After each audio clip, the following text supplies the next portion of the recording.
네, 오늘 코로나19 신규 확진자가 400명대를 기록하면서 확산세가 주춤하는 모습입니다. 하지만 설 연휴 이동에 따른 영향이 아직 본격적으로 나타나지 않은 만큼 안심할 수는 없는 상황인데요. 방역 당국은 다음 주말까지 현 거리 두기를 유지하면서 확진자 발생 추이를 지켜본다는 입장입니다. 관련 내용 천은미 이대목동병원 호흡기내과 교수와 함께 나눠보겠습니다. 어서 오십시오. 안녕하세요. 네, 자, 교수님 조금 전 발표된 신규 확진자 446명 나왔습니다. 예, 지금 추세를 보면 설 연휴에는 300명대까지 내려갔다가 그다음 연휴가 끝난 뒤에 600명대까지 치솟았다가 다시 400명대로 내려왔는데 감소 추세라고 볼 수 있을까요? 그러니까 설 연휴 때 300명은 검사를 안 하신 겁니다. 아무래도 예. 일이 바쁘다 보니까 그게 연휴가 지나면서 올 주초에 조금 확진자가 많이 나왔고 그러니까 쌓였던 환자들이 이제 검사를 하면서 나오신 거고, 오늘 확진자가 조금 줄게 나온 거는 새로운 집단 감염이 발생하지 않았지만 N차 감염이나 지속적으로 나오는 곳에는 계속 나오고 있어서 절대 저는 줄었다고 생각은 하지 않고요. 예. 아마 연휴 효과는 다음 주 정도에 조금 본격적으로 나올 것 같고요. 또 지금 수도권뿐 아니라 비수도권에서 지금 확산세가 되고 있고, 네. 또 연휴 영향인지 모르겠지만 20대, 30대가 확산세가 좀 증가되고 있는 것 같습니다. 네, 연휴 효과는 다음 주쯤에 나올 것이다라고 말씀해 주셨는데 거리두기 완화의 영향은 언제쯤 좀 반영이 나올까요? 네, 거리두기는 이번 주부터 완화가 됐기 때문에 제가 주중에 보니까 저녁에 회식하는 분이 많아졌어요. 10시까지 이제 영업이 가능하다 보니까. 네. 그래서 그런지 아마 다음 주 중반 이후부터 본격적으로 3월부터 좀 나오지 않을까 생각이 들고, 20, 30대가 활동을 하면서 감염이 되면 결국은 가정으로 들어가기 때문에 고령자 감염이라든지 지역사회 감염이 늘 것 같습니다. 네, 그러니까 오늘 400명대 중반이 나온 건 일시적인 감소일 뿐 다시 확산할 가능성이 있다 이런 네, 말씀이시죠? 저희가 며칠간 조금 줄었다 해서 예. 거기에 대해서 줄었나 이렇게 안일하게 생각하면 절대 안 될 것 같습니다. 네. 네, 정부도 우려를 나타냈습니다. 정부는 3차 유행이 다시 확산되는 방향으로 전환될 수 있다면서 우려를 나타냈는데요. 관련 브리핑 듣고 이야기 이어가겠습니다. 가족 친목 모임을 비롯해서 의료기관과 직장에서, 그리고 음식점, 사우나, 학원, 체육시설 등 다중이용시설에서도 감염이 확산되고 있습니다. 감소세를 보이던 코로나 바이러스의 3차 유행이 다시 확산되는 방향으로 전환될 위험성이 커지고 있습니다. 네, 아까 교수님도 말씀하셨지만 이제 수도권을 넘어서 지역에서까지 집단 감염이 발생하다 보니까 3차 재확산이 일어날 수 있다 이렇게 정부도 보고 있는 건데요. 이게 설 연휴 때 이동한 영향이 좀 크다고 볼 수 있을까요? 지금 공장이라든지 예. 이런 병원의 단체 감염은 3차 대유행 자체가 지속이 되면서 축적된 결과라고 생각이 들고요.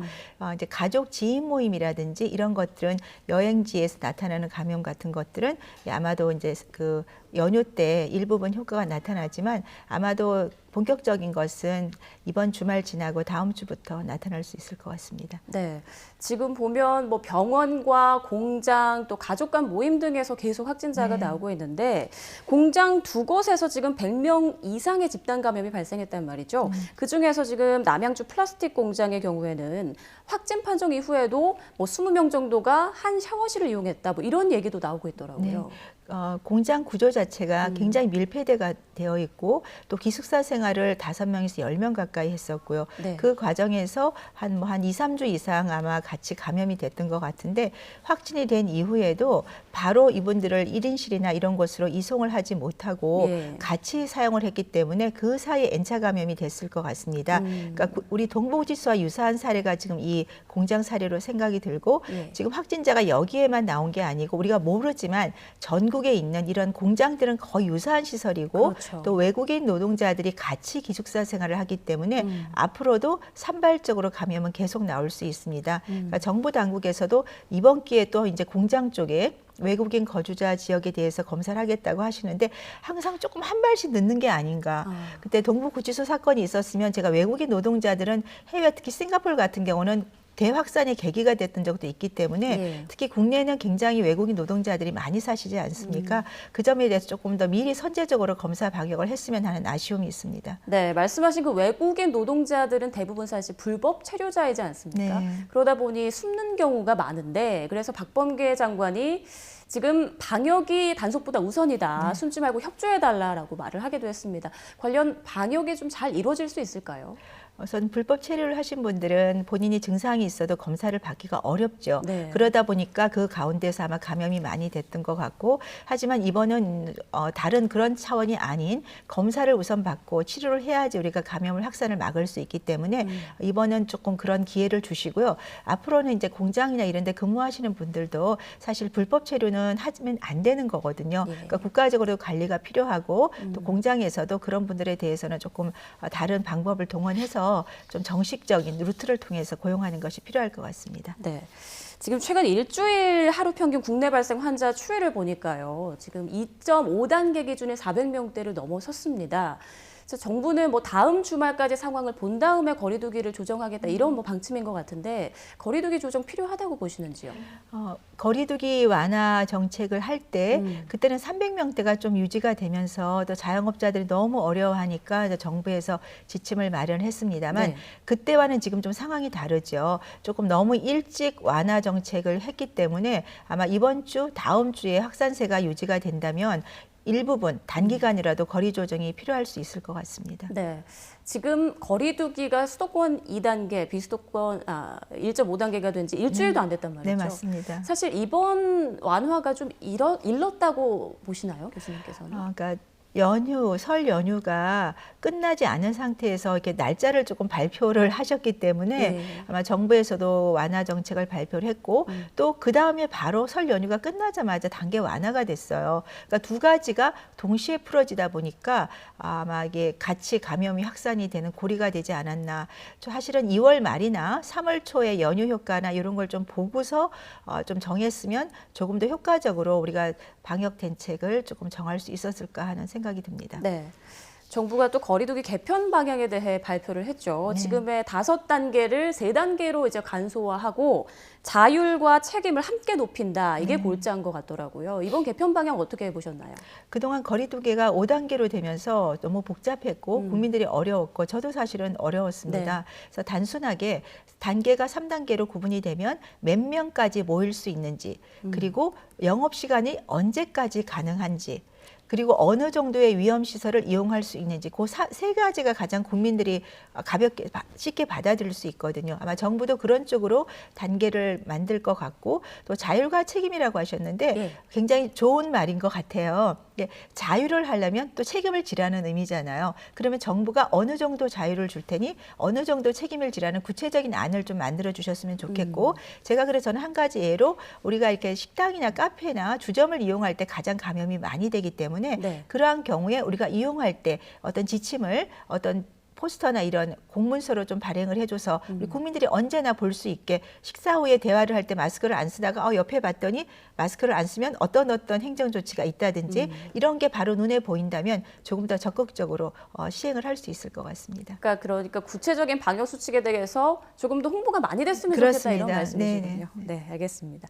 자, 또 이번에 정부가 소셜버블, 사회적 거품 방안도 지금 검토하고 있다라고 했는데 이게 뉴질랜드의 뭐 방역 정책이라고 하더라고요. 소개를 좀 해주시죠. 뉴질랜드는 사실 방역이 굉장히 잘 되고 있어서 이게 말이 소셜 버블, 그러니까 사회적 거품이잖아요. 네. 그러니까 이 거품 안에 있는 사람들은 같이 생활할 수 있게 가족이라든지 어디 직장 동료 중에 상상 그 안에서 식사도 같이 하고 마스크 없이도 생활할 수 있는 그런 사람을 말을 합니다. 그러니까 그 가운데에서는 감염이 안 되면 그러니까 마스크 없이 식사도 가능하지만 그 이외의 사람들에 대해서는 또 적극적으로 차단을 하는 그런 거죠. 그러니까 그 안에서 우리 거품이 있는 안에서는 생활을 자유롭게 하자. 그런데 그것도 사실은 10명 정도를 보통 제한을 하는데 국내는 10명이 모이면 감염이 됩니다. 뉴질랜드와 상황이 많이 다르기 때문에 네. 저는 아직은 이르다고 생각하고요.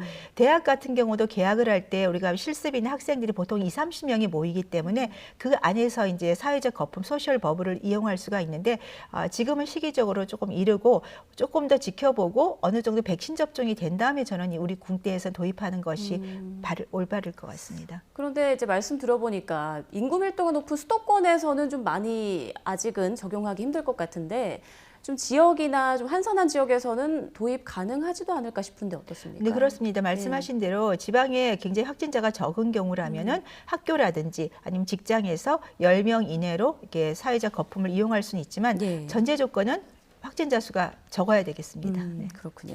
자, 이제 개학이 2주도 안 남았습니다. 그런데 학원이나 뭐 학교 등에서 집단 감염이 계속 나오면서 감염자가 국민들의 우려가 또 커지고 있는데 정부에서는 일단 개학 연기는 없다라는 방침이지 않습니까? 괜찮을까요?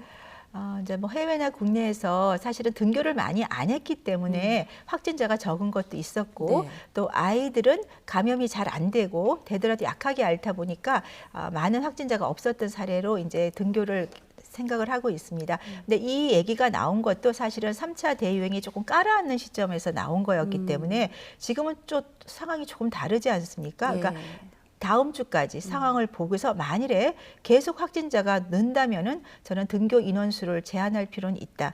그리고 지금 확진자들을 보면 대부분 유치원이나 초등학교에서 감염이 좀 사례가 나오는 것은 아마도 아이들이 조금 이런 그 마스크 착용에 좀 문제도 있겠지만 네. 주로 이런 교사분들이나 가정에서 감염이 사례가 있기 때문에 네. 만일에 초등학교나 유치원에 등교를 시도한다면 이 백신 접종을 이 교사분들 쪽을 조금 이르게 앞으로 당겨서 조금 접종을 하는 것도 한번 고려할 필요가 있을 것 같습니다. 네, 일단 개학 전까지의 추이를 좀 잘 네, 살펴보고 맞습니다. 그 부분에 대한 조정도 필요하겠다라는 네. 말씀이시군요.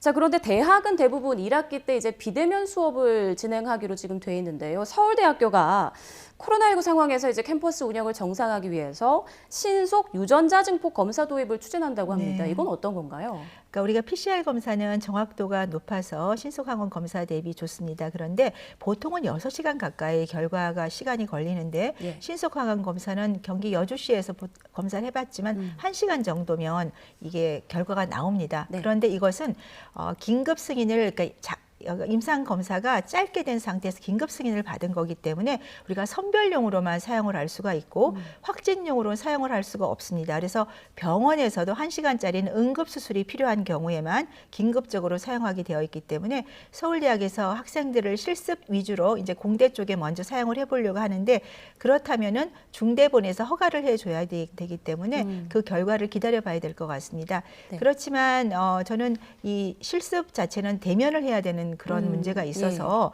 일부분이라도 학교에 이렇게 신속 그 PCR 검사가 승인이 된다면 그리고 비용 면에서 정부가 조금 지원이 가능하다면 네, 앞으로 각 대학이나 학교에서도 좀 유용하게 사용할 수 있을 것 같습니다. 지금 선별용으로는 사용하지만 확진용으로는 사용 안 한다고 말씀해 주셨어요. 네. 그 이유는 구체적으로 뭘까요? 이것이 이제 간소화 절차를 통해서 승인을 받은 거기 때문에 네. 그 검사 결과 자체가 우리가 정식 승인을 받은 것과는 다르다는 거죠. 그래서 정식적으로 확진용으로 사용하려면 좀 더 철저한 검증이 필요하다는 의미로 생각하시면 되겠습니다. 네. 자, 이제 백신 이야기 좀 해보겠습니다. 이제 다음 주 26일에 국내 백신 접종이 시작될 예정인데 네. 이를 앞두고 어제 리허설도 막 진행되더라고요. 리허설 어떻게 보셨나요? 네, 비행기 수송까지 되는 예. 걸 봤는데요. 이제 제일 수송이 문제가 되는 게 도서 지역이죠. 제주도는 울릉도 같은 곳. 그래서 공장에서 나와서 제주도 보건소까지 비행기를 우송한 시간이 한 7시간 이내 정도밖에 안 걸렸습니다. 그렇기 때문에 아스트라제네카 같은 거는 그런 백신은 이제 운송이 편리한 점이 있어서 충분히 가능할 것 같고요. 예. 또 우리가 파이저나 모더나 같은 RNA 백신도 이게 냉동고가 아니라 한 20도 정도에서도 지금 보관이 2주 정도 파이자는 가능하고 모더나는 한 달 정도 가능합니다. 예. 그리고 이 분주를 해놓은 시간에도 6시간 정도는 사용을 할 수가 있기 때문에 가능하면 뭐 일반 우리 냉장 온도 백신뿐 아니라 이게 RNA 백신 같은 경우도 우송을 할 수 있을 것 같습니다. 네, 오늘 오후에 이제 초기 접종 명단이 확정될 예정이라고 지금 네. 하는데 그런데 초기 접종 대상자의 대부분이 뭐 의료 기관에 있는 분이라든지 아니면 방역 요원이다 보니까 이렇게 되면은 방역에 좀 구멍이 뚫릴 수 있다 이런 우려가 나오고 있더라고요. 네, 지금 사실은 그 요양시설에 계신 65세 이상의 고령 기저질환자가 접종이 돼야 되는데 네. 처음 들어오는 아스트라제네카가 고령자에 대한 임상 결과가 또 통계성 유의성이 없다 보니까 해외처럼 조금 연기가 됐습니다. 그래서 주로 접종하는 분이 65세 미만의 입소자와 주로 종사자들, 입소자들은 4만 명 정도밖에 안 되거든요. 되거든요. 네. 그러면 이제 그 고령자들이 문제가 될 수 있는데 그렇기 때문에 종사자들이 접종을 해서 감염을 차단하는 게 제일 중요하고요. 두 번째로는 만일에 입소자나 종사자 중에 확진자가 한 명이라도 나오게 되면 국산 항체 치료제를 주사를 하게 되면 예방 치료를 어느 정도 8주 가까이 연기할 수가 있습니다. 그리고 국내 그 후에 들어오는 파이자나 뭐 모더나 노바백스 주사가 좀 일찍 들어온다면은 우리가 접종을 할 수 있고 또 하나 이제 새로운 결과가 나왔는데 그동안은 1차, 2차 접종을 RNA 백신 같은 경우는 3주, 4주 간격을 꼭 맞추라고 했는데 네. 파이자에서 연구 결과를 보니까 1회 접종 후에 2주가 지나 15일 이후가 되게 되면 92%가 넘게 항체 형성이 되면서 예방률이 있고요. 2회 접종 후 일주일이 되니까 94.6, 그러니까 2% 정도밖에 차이가 안 납니다. 그래서 아스트라제네카도 지금 국내는 8주지만 원래는 그 논문에 보시면 8주보다 12주가 훨씬 효과가 좋아서 12주가 돼야 82%가 되게 되어 있어요. 그래서 국내도 저는 8주가 아니라 12주로 아스트라제네카 연장을 하는 게 맞고요. 파이자 백신도 2회 접종을 다 안 해도 1회 접종만 해도 92%가 넘고요. 예. 이스라엘에서는 이제 실제 현장에서 검사를 한 거죠. 했더니 1회 접종 후에 85%가 감염 차단이 되고 76%는 무증상 감염까지 차단이 됩니다. 그렇다면은 백신이 이렇게 없는 경우에는 만일에 1,000만 명 분이 들어온다면 2천만 회거든요. 2천만 회를 2천만 명한테 접종을 할 수가 있는 거죠. 네, 그렇게 하고 시간을 벌 수가 있다고 생각하고 특히 부득이한 경우는 1회 접종으로도 뭐 92% 이게 감염 차단이 된다면 저는 굉장히 좀 좋은 결과도 볼 수 있기 때문에 국내에서도 조금 이런 그러니까 새로운 백신의 결과들이 계속 나오고 있으니까 조금 적용을 하면 좋을 것 같습니다. 네, 새로운 소식 알려주셨어요. 화이자가 그러니까 1차 접종만 해도 예방 효과가 92%까지 예. 나온다. 이렇게 되면 우리 65세 이상 어르신들도 이제 화이자를 맞으면 되지 않을까요? 어떻습니까? 그렇습니다. 예방률도 높고 예. 또 변이 바이러스도 아스트라보다도 훨씬 좋기 때문에 당연히 저는 개인적으로라도 파이자가 좀 빨리 들어온다면은 네, 접종을 했으면 좋겠습니다. 화이자는 지금 국내에 언제쯤 들어올 예정인가요? 아마 3월 말 정도가 되면 50만 명분 가까이 들어오기 때문에 네. 네, 충분히 가능할 것 같습니다. 네. 자, 아스트라제네카 얘기를 안 할 수가 없는데요. 아스트라제네카에 대한 그 불신이 커지면서 일부 뭐 의료진들이 접종을 거부하고 있다 이런 얘기가 나오고 있어요. 근데 의료진들이 이렇게 거부를 해버리면 일반 국민들의 불안은 더 커질 수밖에 없는데 어떻게 봐야 할까요?